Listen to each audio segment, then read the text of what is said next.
What's currently the most interesting we just don't know in science? How frequent is life in the universe? The placebo effect is still not fully understood.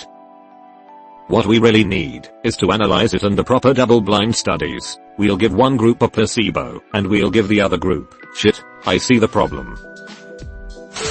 Why we sleep. I watched a video on this once, and the scientific reasoning at that time, like 2 years ago, was we sleep because we get tired. That was the final conclusion of a guy that spent his entire career trying to answer that question. And in BSP. I hope he got an A on his thesis. He got a ZZZZZZZ. Lisa gang rings. It's the phenomenon that causes mineral deposits to form in concentric circles, stack rings, or spirals. It is responsible for the patterns in the sandstone at Puberty National Park in Australia. Link in description. Close bracket. It can be recreated in a test tube over a few hours too, and it just makes E-rings or spirals. Link in description. Close bracket. The really interesting thing is, the phenomenon has been observed for over 150 years, but there still isn't anywhere near a consensus on why they form. How the brain stores memory. We have models for big stuff in the universe, general relativity, and for the very small stuff in the universe, quantum physics. But we have no model for how they overlap. That is, small stuff doesn't move like big stuff, but we don't know why. It's actually worse / more interesting than that. We know that quantum field theory, the current best small stuff physics tools, and general relativity are mutually exclusive. They can't both be simultaneously true. The question then is, are they both different approximations of some higher theory of everything, or does the universe necessarily need to be able to be described by a unified theory of everything? How does the universe know what to do when an electron gets close to a positron near the surface of a black hole? Surely the universe isn't crunching numbers on the fly. Surely the universe doesn't throw an exception when a QFT process happens near a Gram's object. How and why do physical objects obey the laws of physics, and how are we able to use math to describe the laws? Where does the universe store its laws and constants? I got carried away. I don't believe the universe is real anymore. BRB existential meltdown. I've heard this discrepancy used as evidence that we are living in a simulation.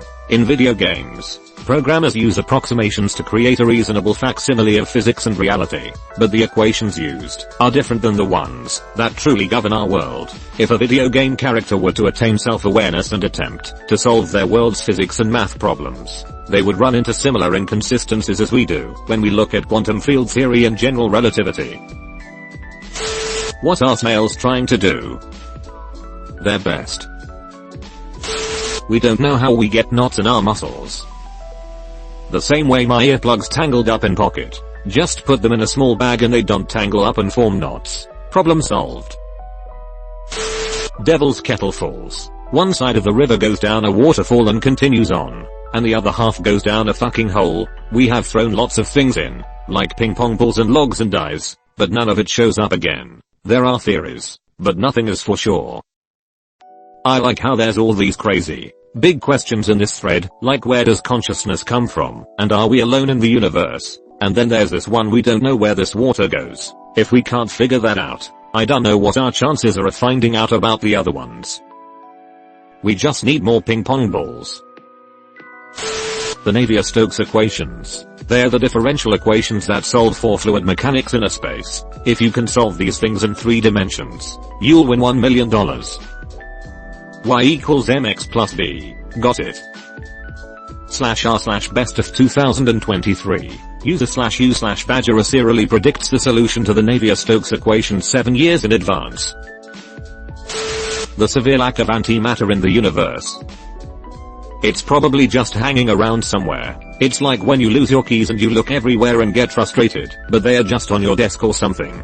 Maybe the universe's antimatter is just on the universe's desk. No, it'd have to be on the universe's anti-desk. Otherwise the two would obliterate each other. The evolutionary shift from asexually reproducing organisms to sexually reproducing organisms. We had some ideas, but no consensus to my knowledge. If anyone knows, I'm happy to remove this after a reply. Doesn't it allow for more genetic diversity, which is necessary for the more complex organisms?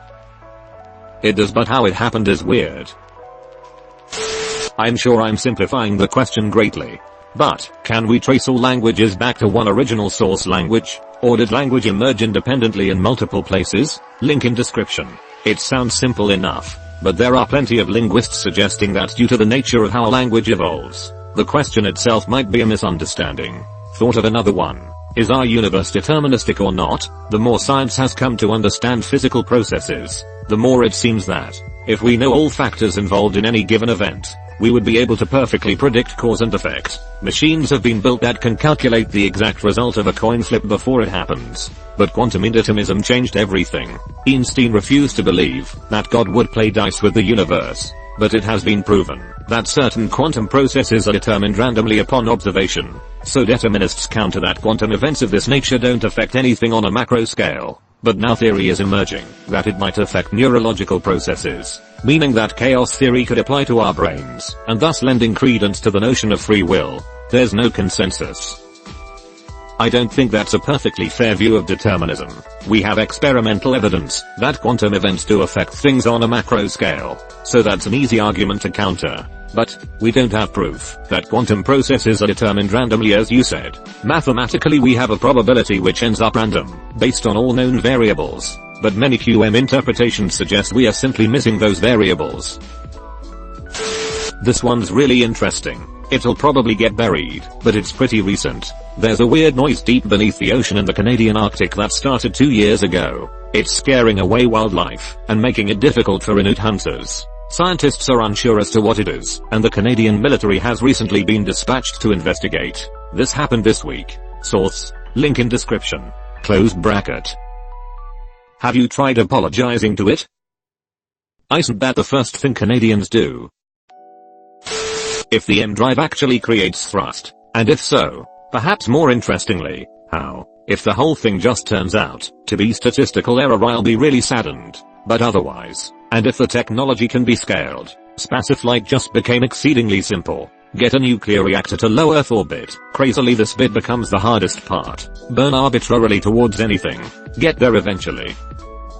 This was my answer. It was basically invented by a crackpot in his garage, and multiple tests suggest it is creating thrust, but nobody is quite sure how. Even the creator's theory proved to be false, as the part he thought was most important turned out to be entirely superfluous. Even the most seriously considered theories sound like crazy sci-fi nonsense at this point. Even if it doesn't turn out to be producing thrust and the tests so far were flawed somehow, it seems pretty unlikely that there isn't something interesting going on here that could improve our understanding of physics.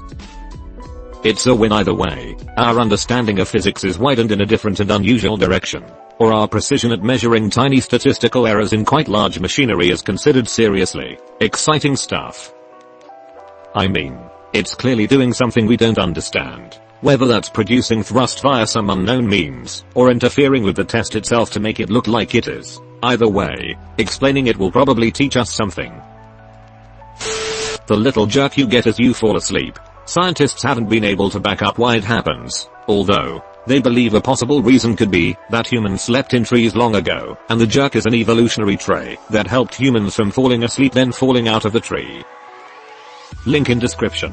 I've also heard it referred to as a myoclonic jerk. You're right about the tree thing being a theory. I remember hearing one theory in a low-level neuroscience class. So there is this disconnect between voluntary motor function when you go to sleep, which is why when you do stuff in dreams your body doesn't perform those actions in real life. This jerking motion is possibly related to this concept, and honestly I'm having a hard time finding something that confirms this. But yeah, I've given you somewhere to start. Hope that helps. Brain. Okay, send the signal. Yup, we got feedback on that. Can confirm the body jerked. Okay, he's not asleep yet. 5 minutes later. Brain. Send it again. No response. Ah. Good. Let's load up the dream program and turn off all the motor functions. Good work today guys. See you tomorrow. Dark matter. Well, there is a new theory for gravity that kinda makes dark matter and dark energy not needed anymore. Link in description. How come every comment has score hidden rather than the amount of karma? To stop bandwagon down voting. What about bandwagon up voting? I sometimes dabble. Abiogenesis, but it's being worked on.